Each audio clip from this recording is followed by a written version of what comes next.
झूठ बोलो, बार बार झूठ बोलो, जो भी बोल सकते हैं सब झूठ बोलो, जहां भी बोल सकते हैं झूठ बोलो, जितनी बार बोल सकते हैं झूठ बोलो, किसी भी विषय पर बोलो तो सिर्फ और सिर्फ झूठ बोलो।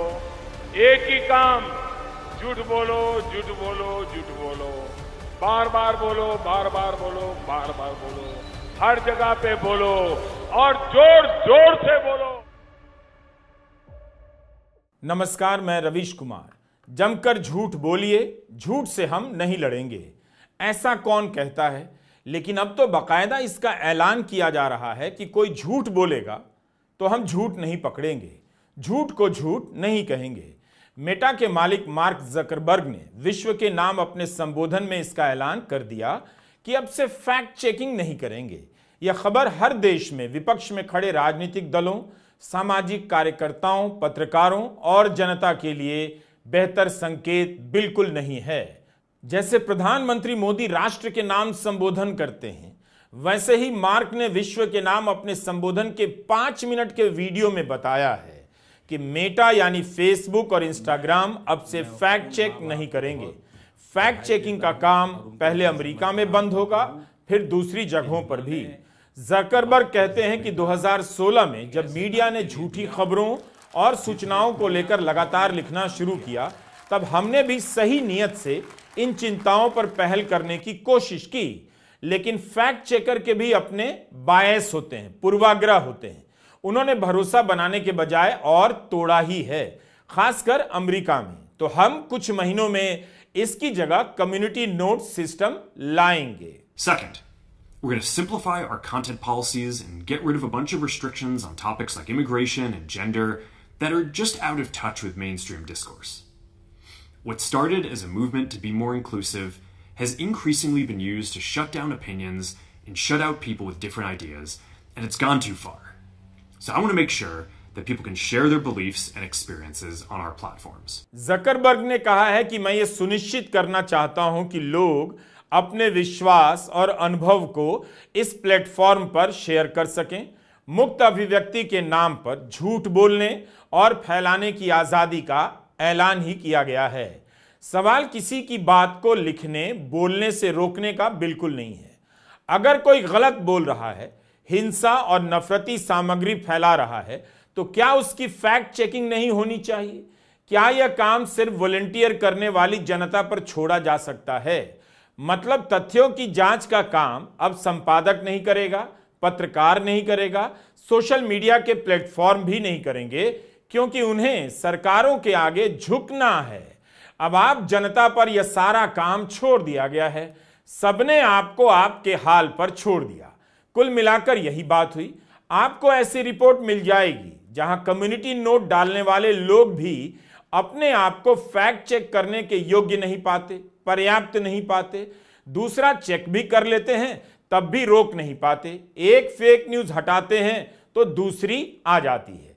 किसी एक विचारधारा के लोग हजारों वोट डालकर किसी कम्युनिटी नोट को हटवा भी सकते हैं। तो फिर आप किस बात पर विश्वास करेंगे?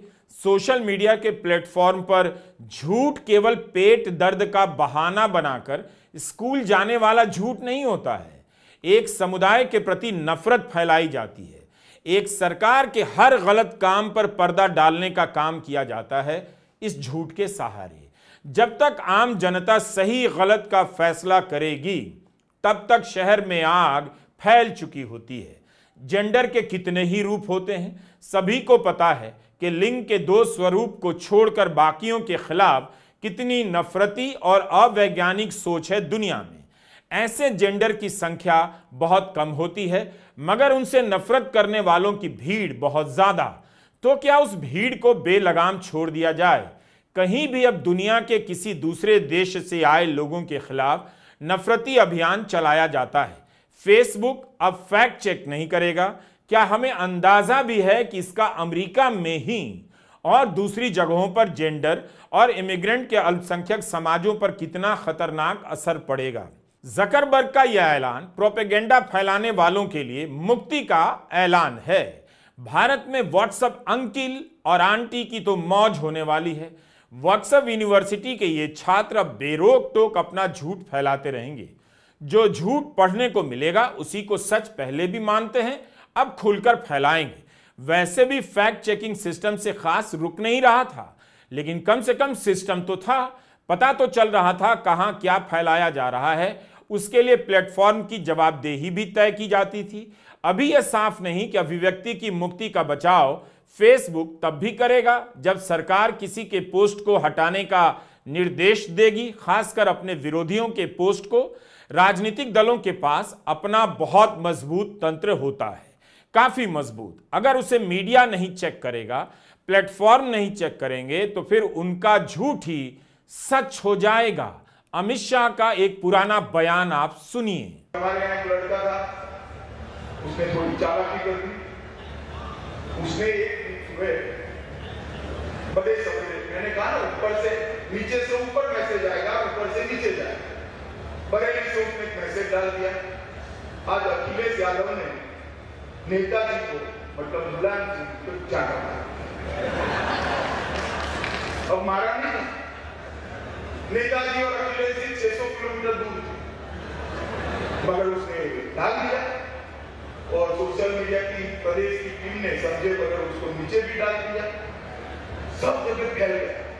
10 बजते मेरे फोन पर, मोबाइल पर, फोन पर फोन, भाई साहब मालूम है अखिलेश ने पिताजी को चक्का मार दिया, और जनता में भी एक ऐसा बेटा है जो पिता का नहीं हुआ, हमारा क्या होगा, वगैरह वगैरह वगैरह। महिलाएं भी टूट पड़ी, चल गए। ऐसा करना नहीं चाहिए, मगर उसने एक प्रकार का माहौल फेरा। काम तो है करने जैसा, मगर करना मत। समझ में आता है? एक करने जैसा काम है, मगर करना मत। अच्छा काम भी कर सकते हैं हम, जो चाहे वो संदेश जनता के अंदर पहुंचाने का, चाहे खट्टा हो, चाहे मीठा हो, चाहे सच्चा हो, चाहे झूठा हो। क्या लाखों की संख्या में फैलने वाले झूठ के सामने आप सच की लड़ाई बिना किसी संगठन के लड़ सकते हैं? 32 लाख लोगों तक एक साथ पहुंचने वाले झूठ का जवाब जो अमित शाह दावा कर रहे हैं, किसी संस्थागत तरीके से ही दिया जा सकता है, जहां राजनीतिक दलों और उनके समर्थकों के पास केवल मीडिया और झूठ के कारोबार को चलाने के लिए हजारों करोड़ रुपए हैं। क्या अकेला फैक्ट चेकर बिना किसी प्लेटफॉर्म की मदद के यह काम कर पाएगा? आपके चैनल, गोदी चैनल और अखबार तो यह काम करते भी नहीं, डर से कांपने लग जाते हैं।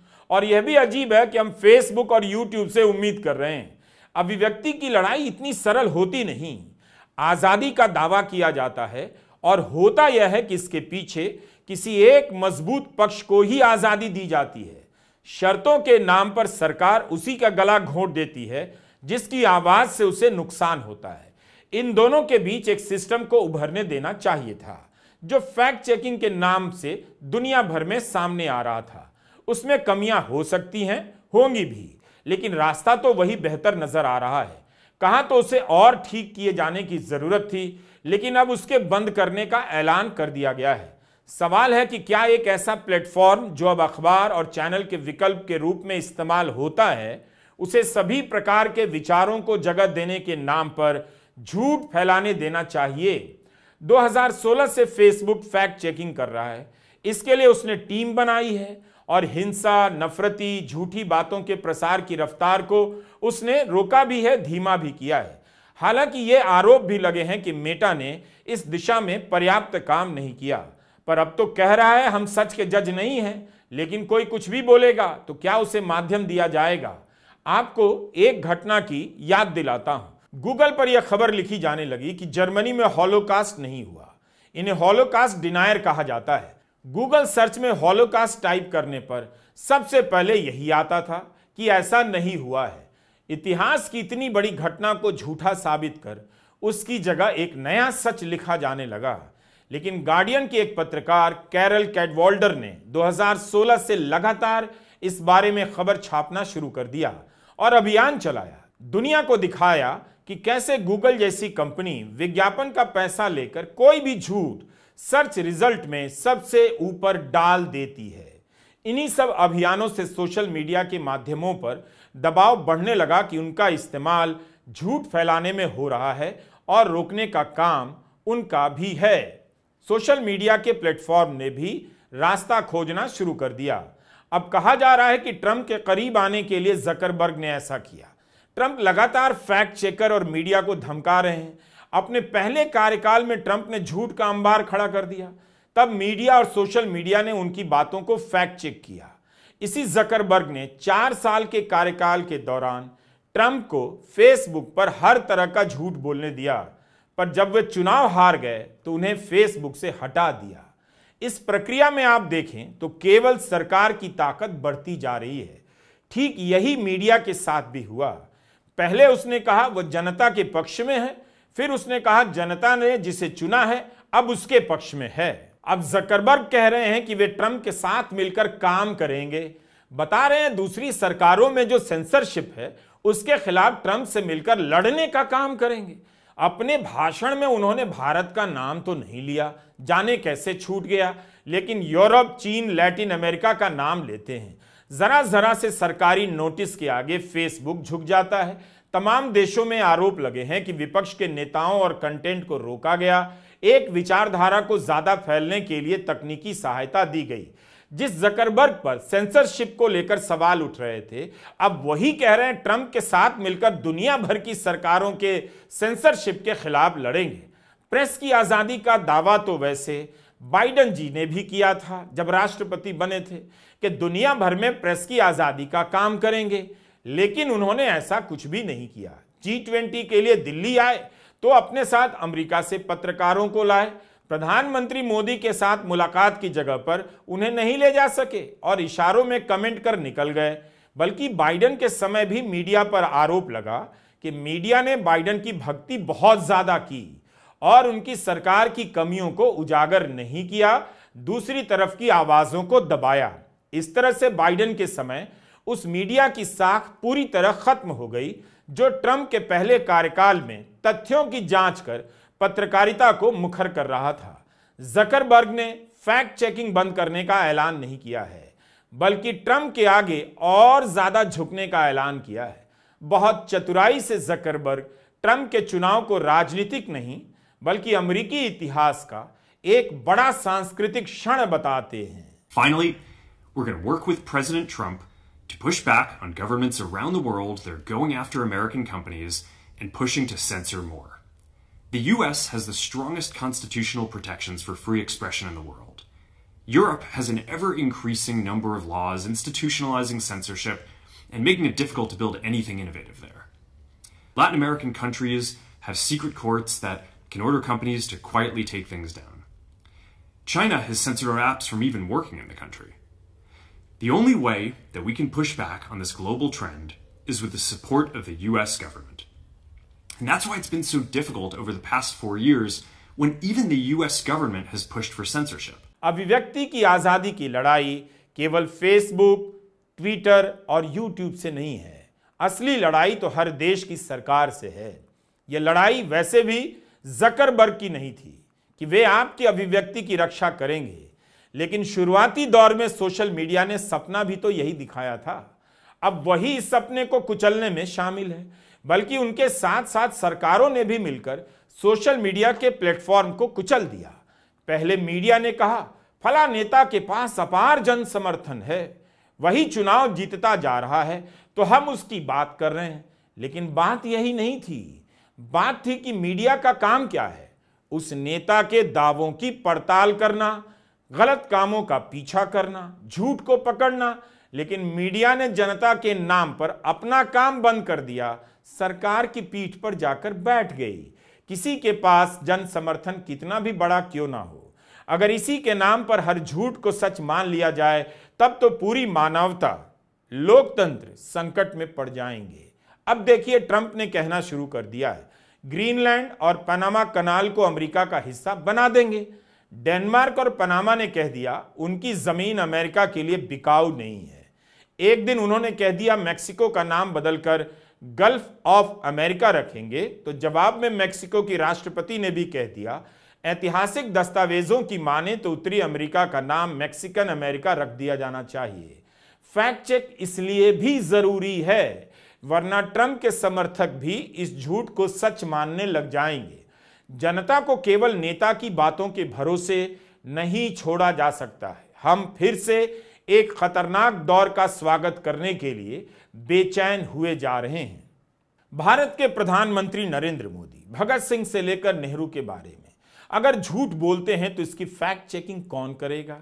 कायदे से यह काम मीडिया का होता था, लेकिन अब मीडिया उनके बयान को वैसा का वैसा छाप देता है। कई अखबार मोटे अक्षरों में बताने की हिम्मत नहीं जुटा पाते कि प्रधानमंत्री ने गलत बोला, झूठ बोला। क्या जकरबर्ग ट्रंप से इतना भयभीत हो गए? हो सकते हैं। कह रहे हैं जो लोग फैक्ट चेक करते हैं उनके अपने पूर्वाग्रह होते हैं, राजनीतिक सोच होती है। एलेक्सियोस मोंजार्लिस ने कॉर्नेल यूनिवर्सिटी के सिक्योरिटी, ट्रस्ट और सेफ्टी नेटवर्क की स्थापना की है। उन्होंने मेटा के फैक्ट चेकिंग प्रोग्राम में भी मदद की है। नीमन लैब की वेबसाइट पर एलेक्सियोस मोंजार्लिस ने लिखा है कि जकरबर्ग 8 साल से फैक्ट चेकिंग कर रहे हैं, लेकिन उन्होंने इस बारे में एक भी प्रमाण नहीं दिया कि फैक्ट चेकर की अपनी सोच कहां हावी हो गई। उनके पास इसका डेटा तो होना ही चाहिए, लेकिन उन्होंने कुछ भी सार्वजनिक नहीं किया। एलेक्सियोस ने अपने रिसर्च से दिखाया है कि अमेरिका में रूढ़िवादी विचारधारा के लोग फेक न्यूज फैलाने वाली वेबसाइट का लिंक ट्विटर पर बहुत ज्यादा शेयर करते हैं। आप देख सकते हैं लाल रंग का गुब्बारा कितना बढ़ा है। लाल रंग के जरिए रूढ़िवादी समर्थकों को दर्शाया गया है, जबकि नीले रंग का गुब्बारा लिबरल विचारधारा का है। वो भी पीछे नहीं है, मगर रूढ़िवादी लोगों से थोड़ा पीछे हैं। क्या ऐसी हालत में फेक न्यूज को केवल वोटर के भरोसे छोड़ा जा सकता है? क्या पेशेवर फैक्ट चेकर की कोई जिम्मेदारी नहीं बनती है? यह जरूर है कि फैक्ट चेकिंग भी एक तरह का सेंसर बन जाता है। इसके नाम पर हर जगह विरोधी दल की आवाज कुचली जाती है, वैकल्पिक दावों को दबा दिया जाता है। हम और आप कभी नहीं जान पाते हैं कि एक खास विचारधारा का पोस्ट क्यों इतना वायरल हो गया और उसे चुनौती देने वाली विचारधारा का पोस्ट या तथ्य वाले पोस्ट क्यों सुस्त पड़ जाते हैं। फैक्ट चेकिंग और सेंसरशिप दोनों अलग मुद्दे हैं, मगर एक दूसरे से जुड़े हुए भी हैं। दोनों ही पैमाने पर सोशल मीडिया के प्लेटफॉर्म ने सबको फेल किया है। मार्क जकरबर्ग ने कह दिया है कि फैक्ट चेकिंग बंद करेंगे, लेकिन जो फैक्ट चेक किए जा रहे थे उन्हीं का स्तर क्या था? अंतर्राष्ट्रीय फैक्ट चेकिंग नेटवर्क के संस्थापक एलेक्सियोस मोंजार्लिस ने इस बात को पकड़ा है कि जकरबर्ग ने यह तो बताया ही नहीं कि मेटा प्लेटफॉर्म का फैक्ट चेक मामूली चीजों को पकड़ता था, वो भी ज्यादातर गैर राजनीतिक सामग्रियों को पकड़ता था। मेटा के साथ फैक्ट चेकिंग करने वाली कंपनी पॉलिटी फैक्ट ने उन सामग्रियों का संग्रह किया है जिन पर झूठे और भ्रामक होने का लेबल लगा है। एलेक्सियोस ने इनमें से 100 कंटेंट की समीक्षा की और दिखाया है कि केवल 21% पोस्ट ही राजनीतिक रूप से संवेदनशील थे, जिन पर झूठी खबर होने का लेबल चिपकाया गया। 45% फैक्ट चेकिंग गैर राजनीतिक पोस्ट की गई, यानी मेटा ने खुद भी फैक्ट चेक को गंभीरता से नहीं किया। जकरबर्ग ने कहा है कि फैक्ट चेकिंग की जगह अब जनता कम्युनिटी नोट डाल सकती है। फेसबुक के फैक्ट चेकिंग सिस्टम में खामियां हो सकती हैं, लेकिन कहने के लिए एक सिस्टम तो था। जकरबर्ग तो अब उस सिस्टम को भी अलविदा कर रहे हैं। अमेरिकी चुनाव के बाद इलॉन मस्क ने ट्वीट कर लोगों से कहा, अब आप ही मीडिया हैं। सुनने में तो बड़ा अच्छा लगा, लेकिन लोगों को इस हाल में पहुंचा दिया गया है। अखबारों और चैनलों को जनता के पैसे से विज्ञापन आज भी बंट रहे हैं, उन पर सरकार का ही पक्ष छाया हुआ है।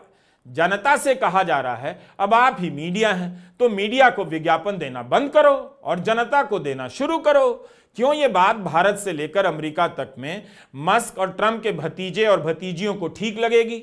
एक तरफ प्रोफेशनल फैक्ट चेकिंग ने भी कम ही विश्वास हासिल किया, दूसरी तरफ कम्युनिटी नोट सिस्टम को लेकर भी अभी तक पूरा भरोसा नहीं बन पाया है। कम्युनिटी चेक में लोग ही फ्लैग कर सकेंगे कि कोई कंटेंट झूठा है या हिंसा भड़काने वाला है। यह साफ नहीं कि जनता अगर फ्लैग करेगी तो फेसबुक उसे हटाएगा या कम्युनिटी नोट के साथ रहने देगा। आमतौर पर ट्विटर ऐसा ही करता है, पोस्ट नहीं हटाता। फिलहाल कम्युनिटी चेक करने के लिए जरूरी है कि आप 6 महीने से ट्विटर पर हो, आपका नंबर वेरीफाई हो और आपने ट्विटर के नियमों का उल्लंघन ना किया हो। कम्युनिटी पोस्ट को समझना हो तो इस उदाहरण को देखिए। जब इलॉन मस्क के ट्वीट पर ही लोग कम्युनिटी नोट्स डालने लगे, मस्क ने जब ट्विटर के खिलाफ षड्यंत्र की बात लिखी और दावा किया कि ट्विटर दूसरी वेबसाइट पर सबसे अधिक दर्शक लेकर जाता है, तो लोगों ने फैक्ट लिख दिया।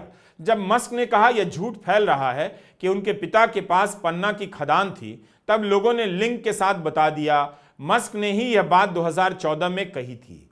एक बार मस्क ने एक ऐसा रीट्वीट कर दिया जिसमें लिखा था अटलांटिक ने ट्रंप की तुलना हिटलर से की है, जबकि ऐसा कोई लेख नहीं था। तब भी लोगों ने मस्क के ट्वीट के नीचे कम्युनिटी नोट्स डाला गया। कम्युनिटी नोट्स को लेकर इलॉन मस्क के ट्विटर अकाउंट पर एक दिलचस्प जानकारी मिली है। 7 नवंबर 2022 को मस्क ने ट्वीट किया कि हमारा मिशन ट्विटर को दुनिया में सूचना का सबसे सटीक स्रोत बनाना है। जब किसी ने सवाल किया कि यह सूचना किसके हिसाब से सटीक होगी, तो मस्क ने लिखा कि ये ट्विटर के उपभोक्ता कम्युनिटी नोट्स में तय करेंगे। कम्युनिटी नोट्स का पुराना नाम बर्ड वॉच था। उनके इस ट्वीट पर लोगों ने कम्युनिटी नोट्स में लिखना शुरू कर दिया कि बर्ड वॉच का उद्देश्य सिर्फ ट्वीट्स का संदर्भ स्थापित करना है, ना कि फैक्ट चेक करना या सूचना का सोर्स बताना। यह बात हमें ध्यान में रखनी चाहिए। कम्युनिटी नोट को लेकर एक राय यह भी है कि सोशल मीडिया प्लेटफॉर्म के पास यह तय करने का पावर नहीं होता या नहीं होना चाहिए कि क्या सही है क्या गलत। उपभोक्ता ही तय करे कि सही क्या है, लेकिन झूठ को, गलत खबर को कहीं तो रोकना होगा। उसकी पहचान, उसकी समीक्षा हर आम आदमी नहीं कर सकता है। क्या दूसरे पक्ष को शामिल कर लेना ही झूठ का संपादन मान लिया जाए? क्या आप एक ऐसा अखबार पढ़ना चाहेंगे कि एक तरफ लिखा हो कि गोडसे ने गांधी की हत्या की और उसी के बगल में लिखा हो गोडसे ने गांधी की हत्या नहीं की? एक तरफ लिखा हो आज शहर में बारिश नहीं हुई और उसके बगल में लिखा हो आज शहर में जमकर बारिश हुई। दो में से एक ही तो बात सही हो सकती है, या तो बारिश हुई या नहीं हुई, तो एक ही खबर लिखी जाएगी जो सही होगी।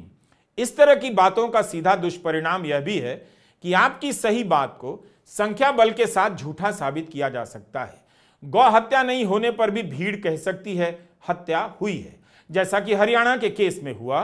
पुलिस तथ्य का पता लगाएगी या जो भीड़ कहेगी उसी पर फैसला सुना देगी, तब तो सारे हत्यारे जो पकड़े गए हैं बरी हो जाएंगे। तो कम्युनिटी वाली बात भी पूरी तरह भरोसा पैदा नहीं करती है। जब सोशल मीडिया के इन माध्यमों ने सूचना और अभिव्यक्ति के लोकतांत्रिक होने का दावा किया था, तब किसी को पता नहीं था कि एक दिन सरकार इनकी ही गर्दन पकड़ लेगी और बदले में सोशल मीडिया प्लेटफॉर्म आपकी गर्दन पकड़ लेंगे। इस तस्वीर में देखिए, सब एक दूसरे की गर्दन पकड़े हुए हैं ताकि कोई ज्यादा ना बोल दे और सच ना बोल दे। इसका फायदा केवल उसी को है जो सत्ता में बैठा है। उसी का झूठ अब सच बन जाएगा। सोशल मीडिया को खत्म करना अब सबके हित में है। जनता को गर्दन बचानी है तो उसका एक हिस्सा कहेगा वही चले जिसकी पार्टी को वो वोट देती है। मीडिया कहेगा सरकार जो कहे वही सही है, और अब कंपनियां कहेंगी कि जब मीडिया और जनता ही चुप है तो हम क्यों बिना बात के जांच करते रहें। कई बार आपने देखा होगा कि एक्स ने, जो पहले ट्विटर था, विपक्ष के नेताओं को बताया कि सरकार ने उनके पोस्ट हटाने के लिए कहा था, मगर एक्स अभिव्यक्ति की आजादी में यकीन करता है इसलिए पोस्ट नहीं हटाया। लेकिन इसके बाद भी आप नहीं जानते कि एक्स पर किसका झूठ ज्यादा फैलाया जा रहा है और किसके सच को दबाया जा रहा है। मस्क ने अक्टूबर 2022 में ट्विटर खरीदा। उसके पहले ट्विटर ने बहुत सारे किसानों के ट्विटर अकाउंट बंद कर दिए। जैक डॉर्सी ने कहा भारत सरकार दबाव बनाती थी। मस्क ने आकर कहा मैं जेल जाने के बजाय भारत का कानून मानना बेहतर समझूंगा। पर मस्क के ट्विटर ने भी सरकार के कहने पर किसान नेताओं के अकाउंट बंद किए। हालांकि यह भी कहा हम इस आदेश को ठीक नहीं मानते। पत्रकार मनदीप पुनिया का अकाउंट बंद किया गया था पर अब खोल दिया गया है। मगर यह भी रिपोर्ट होता रहा कि इलॉन के आने के बाद ट्विटर पर फेक न्यूज बढ़ गई है। एक साल पहले रूस के संदर्भ में यूरोपियन यूनियन ने मस्क को चेतावनी दी थी। क्या होगा जब इन प्लेटफॉर्म के मालिक ही सत्ता से मिल जाएं, अपनी पसंद की सरकार बना लें, अपने जेब में जिस नेता को रखते हैं उसे प्रधानमंत्री या राष्ट्रपति बना दें और किसी पार्टी में शामिल हो जाएं, मालिक बन जाएं, खुद झूठ फैलाने लग जाएं, तब क्या होगा?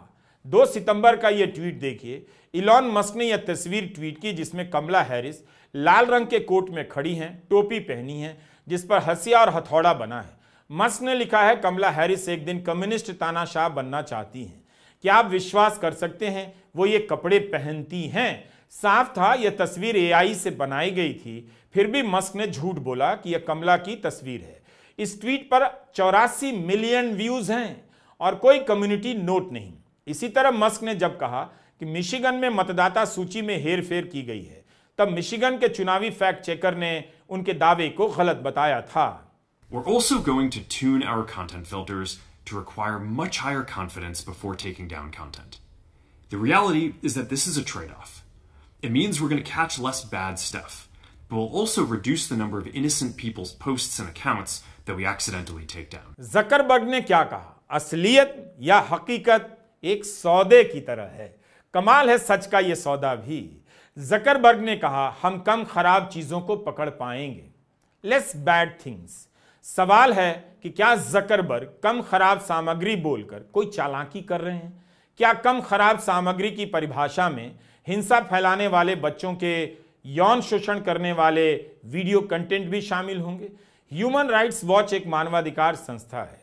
दिसंबर 2023 में इसकी वेबसाइट पर प्रकाशित एक लेख में बताया गया, मेटा ने सुनियोजित तरीके से फिलिस्तीनी संबंधित सामग्रियों को सेंसर किया। ह्यूमन राइट्स वॉच ने लिखा है, अक्टूबर 2023 नवंबर 2023 के बीच सिर्फ 2 महीने में मेटा ने 1050 कंटेंट को हटाया। खासकर ऐसे ग्रुप को जो मानवाधिकार सुरक्षा का पक्ष रखते हैं, उन्हें हटाया गया।